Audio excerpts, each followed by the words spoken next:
Good morning. We are extremely pleased that you are here.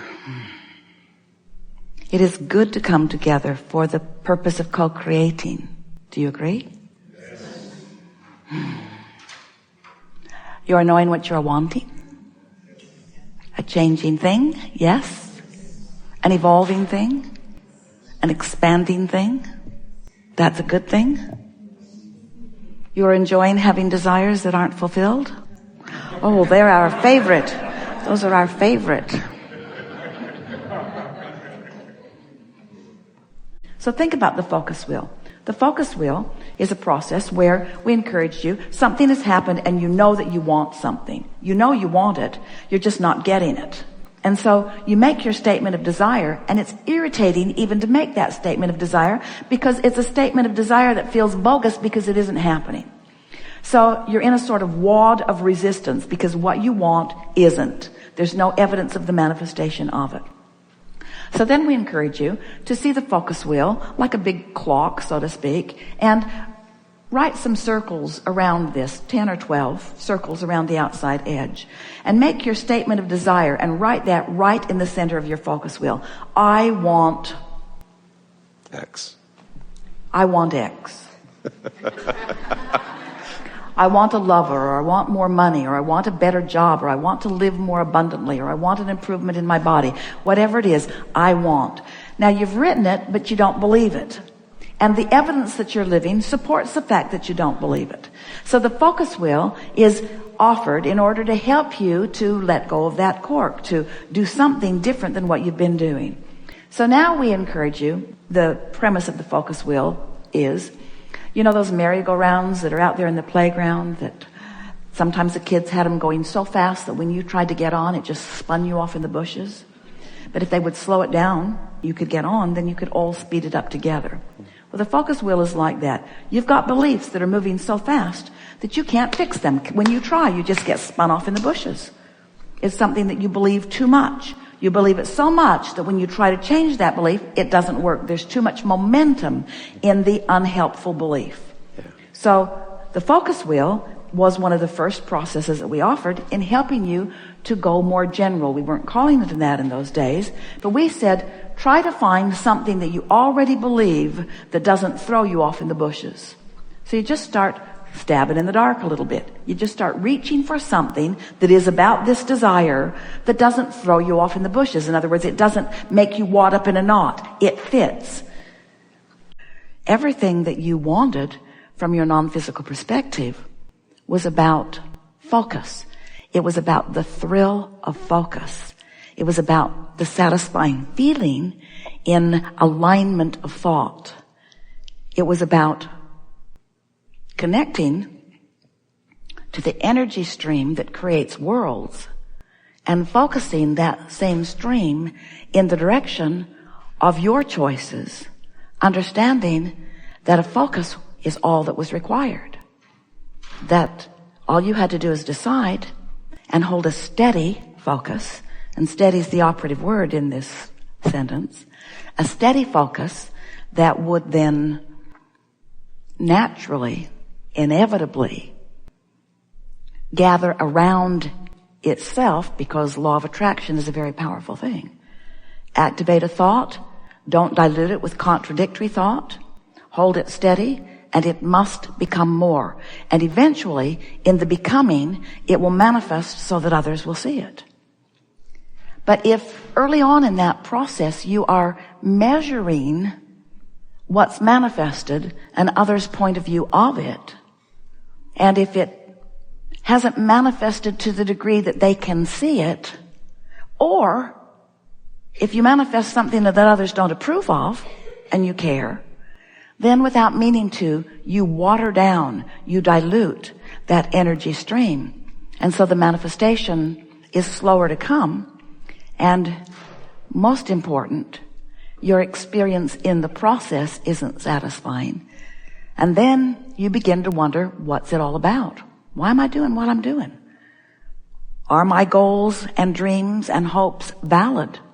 Or do I need to measure them against all others to see how they stack up?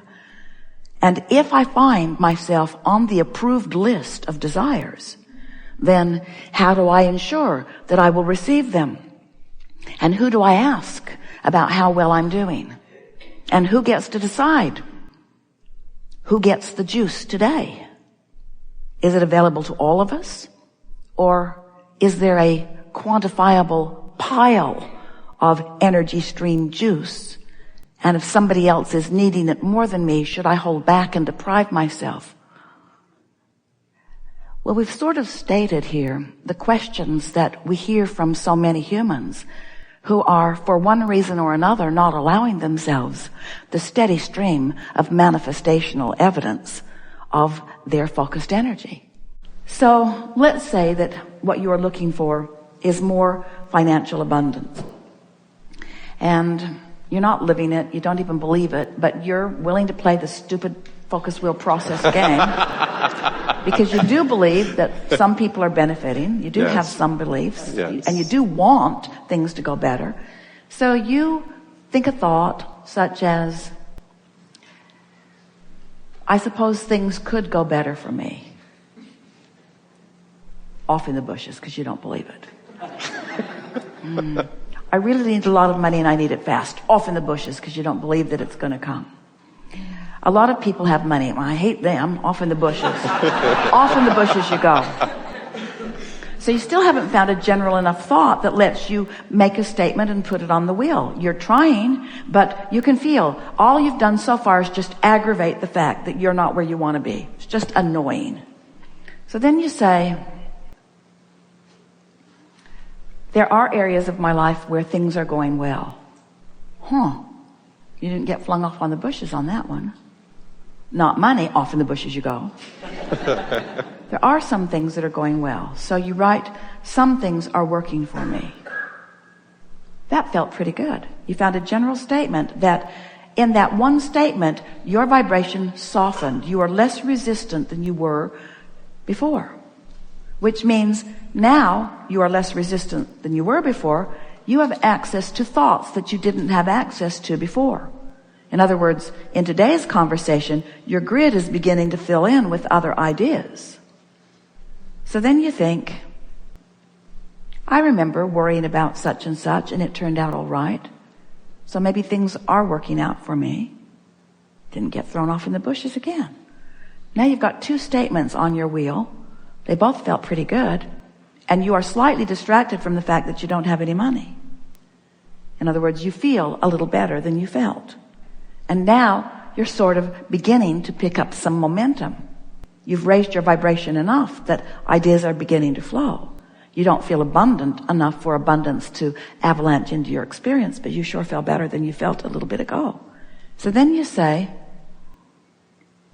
some ideas will come to me. Didn't get thrown off in the bushes. It might even be fun to watch for ideas coming. That sort of is kind of how it works. This might be fun to watch this unfold. I like the idea of being a deliberate creator. I do believe I create my own reality. I haven't known how I do it, but I sure like finding out how I do it.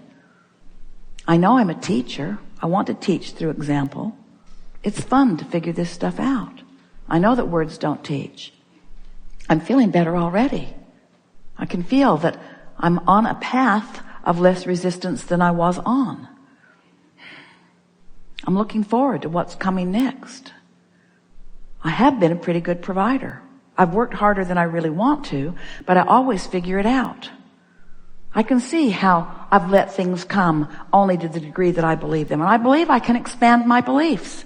I believe I can expand my beliefs. I believe that everybody is the recipient of as far as they are able to believe. Ooh, I really like the idea of stretching how far I believe.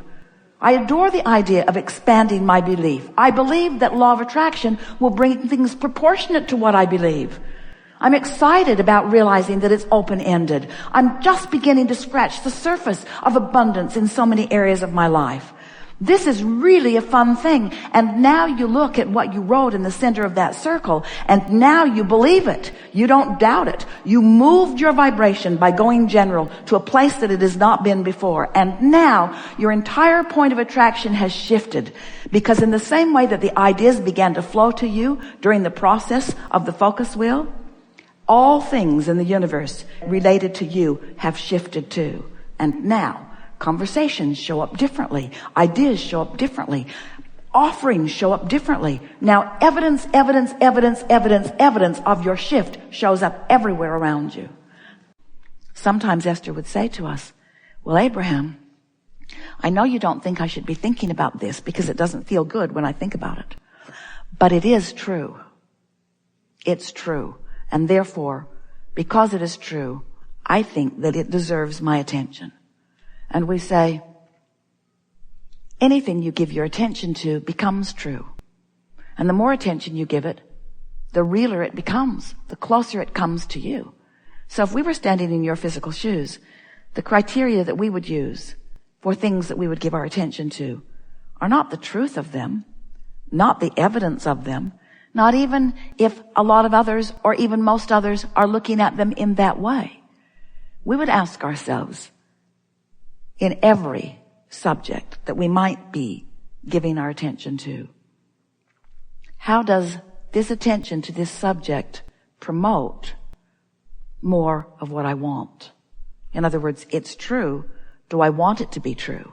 It's true. Do I want more of it? It's true. And do I want the more of it to come closer to me? And if the answer to that is yes, then give it all the attention you have time to give it. Talk about it, write about it, blog about it. Blog about it. But if it is not something that feels good when you give your attention to it, do your best to distract yourself from it. And sometimes you say, but it is so true and so vivid and so up close to me, I cannot seem to turn my attention from it. And we say, yes, you can. You just have to try a little harder. And often you say, but Abraham, it is so vivid and so real. And we say, why is it real? You've been giving your attention to it. Want to make it less real for you? Turn your attention from it. And you say, but it's so close and it is so big and it is so loud. And now there are other people around me pointing right at it and asking me, do you see that? Do you see that? Do you see that? Do you see that? So when you get into the flow of this eternal becoming, and you begin enjoying the process of the becoming, then you no longer feel uncomfortable about the contrast, because you know it is necessary to the becoming.